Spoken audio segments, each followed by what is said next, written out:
অসাধারণ সুন্দর এই জায়গা। এখানে পৌঁছাতেই আপনার খুব কাছ দিয়ে ধোঁয়া উড়িয়ে কু ঝিকঝিক শব্দ করে 100 বছর ধরে চলতে থাকা চির আকর্ষণের এই টয় ট্রেন আপনার সাথে সাথে চলতে থাকবে। এমনকি দোকান, বাজার, বাড়ির খুব কাছ দিয়ে চলতে চলতে আপনাকে রোমাঞ্চিত করবে। কখনো বা বহু দূর থেকে শুভ্র তুষার শৃঙ্গ আপনার সামনে উঁকি দেবে। রাস্তার দুধারে ঢেউ খেলানো সবুজ চা বাগান দেখে বুঝতেই পারবেন যে আপনি পশ্চিমবঙ্গের সবচেয়ে সুন্দর জায়গা দার্জিলিংয়ে আছেন।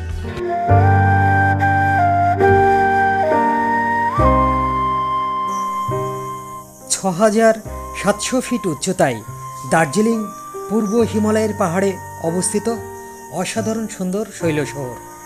এখানকার প্রসিদ্ধি হলো এত উচ্চতা সত্ত্বেও এখানে ট্রেন চলাচল করে। এখানেই রয়েছে ভারতের সবচেয়ে উচ্চতম রেল স্টেশন ঘুম। তৃতীয় উচ্চতম পর্বতশৃঙ্গ কাঞ্চনজঙ্ঘার নৈসর্গিক সৌন্দর্য, টয় ট্রেনের আকর্ষণ এবং চা বাগানের অপরূপ শোভার পীঠস্থান এই পর্যটন কেন্দ্রটি। দার্জিলিংকে পাহাড়ের রানী বলেও অভিহিত করা হয়। হিমালয়ের পাদদেশে অবস্থিত দার্জিলিংয়ের সমভূমি শিলিগুড়ি মহকুমা অঞ্চল তরাই নামেও পরিচিত। দার্জিলিং জলপাইগুড়ি বিভাগের একটি জেলা। এই জেলার উত্তরে সিকিম রাজ্য, দক্ষিণে রয়েছে বিহার, পূর্বে রয়েছে জলপাইগুড়ি জেলা এবং পশ্চিমে নেপাল। দার্জিলিং পশ্চিমবঙ্গের মধ্যে অবস্থিত, অথচ এখানকার বেশিরভাগ মানুষ নেপালি ভাষাতেই কথা বলে। দার্জিলিং ম্যাল বাঙালি পর্যটক তো বটেই, দেশ বিদেশের পর্যটকদের কাছেও বড় আকর্ষণের জায়গা এই চত্বর। চৌরাস্তা বা ম্যাল দার্জিলিং শহরের প্রাণকেন্দ্র। এখান থেকে পাহাড়ের বিস্ময়কর দৃশ্য দেখা যায়। দার্জিলিং হিমালয়ান রেলওয়ে স্টেশন থেকে 1 কিলোমিটার দূরে অবস্থিত দার্জিলিং ম্যাল। ভাগ্য সুপ্রসন্ন থাকলে ম্যাল থেকে স্লিপিং বুদ্ধ কিংবা কাঞ্চনজঙ্ঘার এক ঝলক দেখাও যেতে পারে। দার্জিলিং ম্যালের একটি সকাল, একদিকে যেমন ছোট ছোট বাচ্চারা স্কুলমুখ, তেমনি পর্যটক শিশুরাও আনন্দে মাতোয়ারা। অন্যদিকে একদল পায়রা মনের আনন্দে দানা খেয়ে চলেছে। রাত্রে এই দৃশ্য সম্পূর্ণ বদলে যাবে।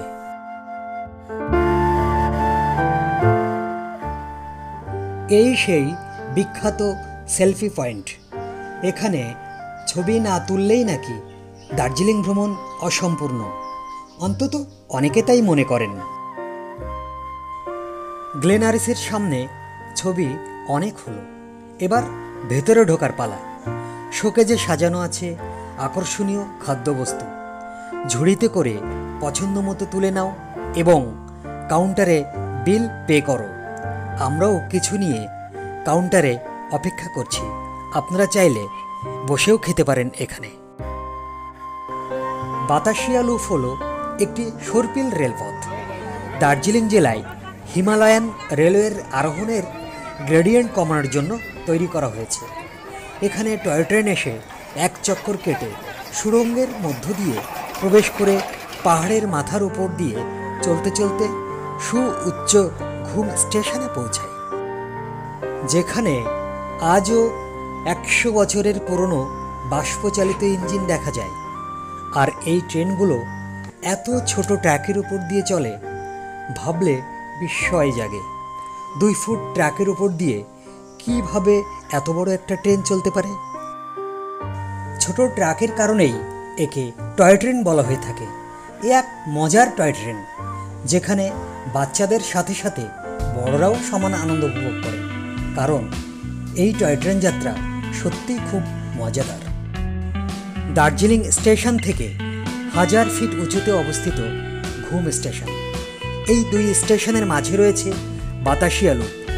এই লুপ ঘুরে টয় ট্রেন খুব সহজেই সুউচ্চ ঘুম স্টেশনে উঠে যায়। টয় ট্রেন কখনো রাস্তার পাশ দিয়ে, কখনো দোকান বাজারের মধ্য দিয়ে, কখনো বা ঘরবাড়ির খুব কাছ দিয়ে চলাচল করে।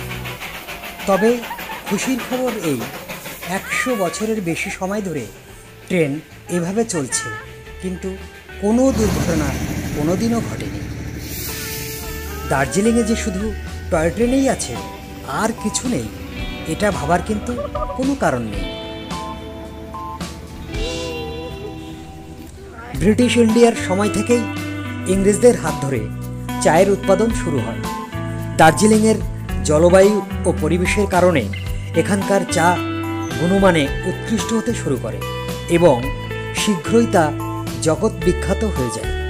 প্রতি বছর দার্জিলিংয়ে প্রায় 70 লক্ষ কিলো চা উৎপাদিত হয়। দার্জিলিংয়ের চা বেশিরভাগটাই বিদেশে রপ্তানি হয়। এখানকার কিছু চা কেজি প্রতি 1.5 লক্ষ টাকাতেও বিক্রি হয়। দার্জিলিংয়ে চা বাগান অতি সহজেই দেখা যায়, কিন্তু যে রহস্যময় বিষয়টি দেখা যায় খুবই কম, সেটা হলো ভারতের সবচেয়ে উচ্চ পর্বতশৃঙ্গ কাঞ্চনজঙ্ঘা। বহু অপেক্ষার পরও যাকে পাওয়া অত সহজ নয়। পাহাড় অতি দ্রুত রূপ বদলাতে পারে।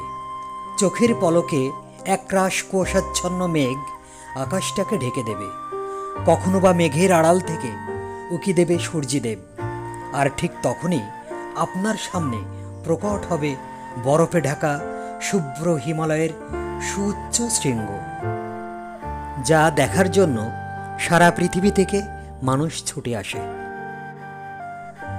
বহু দূরে দৃশ্যমান হলো চির আকাঙ্ক্ষিত কাঞ্চনজঙ্ঘার ঘুমন্ত বুদ্ধের গঠন আকৃতি বিশিষ্ট পর্বতশৃঙ্গ, যা ছিল অসাধারণ সুন্দর।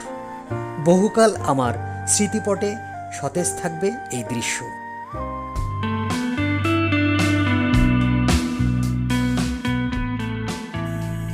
দার্জিলিং মেল দিন হোক কিংবা রাত, ভিন্ন ভিন্ন সময়ে আবহাওয়ার মতো রূপ বদলাতে থাকে।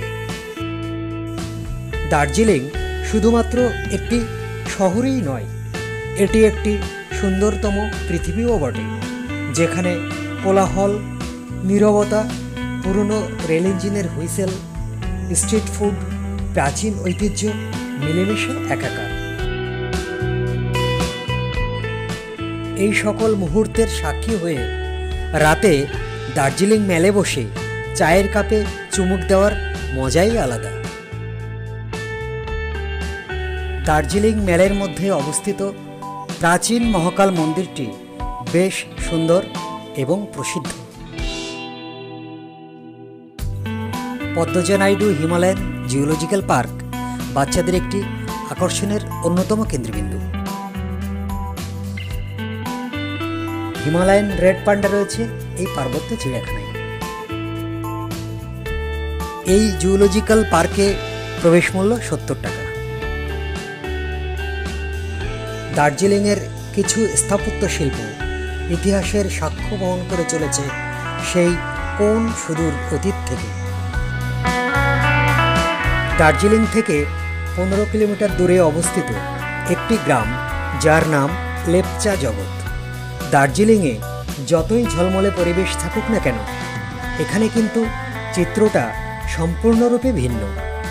কোনো এক মায়াবী শক্তি এখানে সূর্যের সব রং শুষে নিয়েছে বলে মনে হয়। দার্জিলিংয়ের আরও একটি বিষয়ের কথা না বললেই নয়, সেটা হলো এখানকার স্ট্রিট ফুড। এই স্ট্রিট ফুড এত জনপ্রিয় যে বিকাল থেকে অনেক রাত পর্যন্ত এই স্টলগুলিতে ভিড় থাকে চোখে পড়ার মতো। দার্জিলিং মানেই মোমো খাওয়া, কিন্তু এবার আমরা অন্য আরেকটি খাবার চেখে দেখলাম, সেটা হলো তাইপো। এটি মোমোরই প্রায় সমগোত্রীয়, তবে বেশ বড়, আকর্ষণীয় এবং সুস্বাদু। বেশ বড় নতুন এক খাবার তাইপো হাতে পেয়ে কিভাবে সেটা খাবে এটা ভেবেই সে অস্থির। দার্জিলিং পশ্চিমবঙ্গের একটি গুরুত্বপূর্ণ পার্বত্য শহর। লেপচা, খাম্পা, গোর্খা, শেরপা, ভুটিয়া, বাঙালি এবং ভারতের অন্যান্য জাতি ও ভাষাগোষ্ঠীর সমাবেশ দার্জিলিংয়ের সাংস্কৃতিক বৈচিত্র্যে প্রতিফলিত হয়েছে। এখানকার বেশিরভাগ মানুষ নেপালি এবং বৌদ্ধ ধর্মাবলম্বী। দার্জিলিংয়ের খুব কাছেই নেপালের বর্ডার অবস্থিত হওয়ায় নেপালি ভাষার প্রাধান্য রয়েছে। নেপালি ছাড়াও বাংলা, হিন্দি প্রভৃতি ভাষার প্রচলনও এখানে আছে। ভাষা যতই আলাদা হোক না কেন, এখানে এলেই সকলেই পাহাড়ের প্রেমে পড়ে যায়। পাহাড়ের সৌন্দর্য উপেক্ষা করে ফিরে যেতে একেবারেই মন চায় না।